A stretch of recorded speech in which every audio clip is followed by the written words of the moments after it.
Senator Shibli Faraz کا کہنا ہے کہ ہر مسئلے کا حل مذاکرات میں ہے۔ مذاکرات میں بانی پی ٹی آئی اپنے لیے کوئی ریلیف نہیں ڈھونڈ رہے۔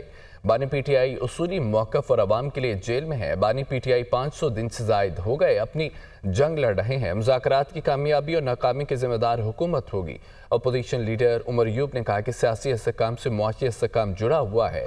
ملک میں غیر یقینی کی صورتحال ہے۔ تحریک انصاف کے دور میں ملک میں امن تھا۔ اسد کیسر یہ کہتے ہیں کہ سب سے بڑی سیاسی پارٹی کو دیوار سے لگانا یہ بری بات ہے۔ کسی ملک کو ہمارے معاملات میں مداخلت کا حق نہیں ہے۔ تمام معاملات بات چیت سے حل کیے جائیں۔ وہ اسلام آباد سے میڈیا سے گفتگو کر رہے تھے، سنیے۔ ہر مسئلے کا حل آخر میں مذاکرات پر ہوتا ہے۔ یہ کوئی ایسی نیگوسیشن ہو رہی ہے جس میں کہ بانی چیئرمین عمران خان وہ اپنے لیے کوئی گنجائش ڈھونڈ رہے ہیں۔ وہ پاکستان کے عوام کے لیے جیل کے اندر ہیں اور انہوں نے جو ایک اصولی موقف اپنایا ہوا ہے وہ اس پہ وہ قائم ہے۔ 500 دن سے زیادہ کا ٹائم گزر گیا ہے۔ اپنی جنگ وہ لڑ رہے ہیں۔ جو مذاکرات کی کامیابی اور ناکامی اس کی ذمہ دار کون ہوگی؟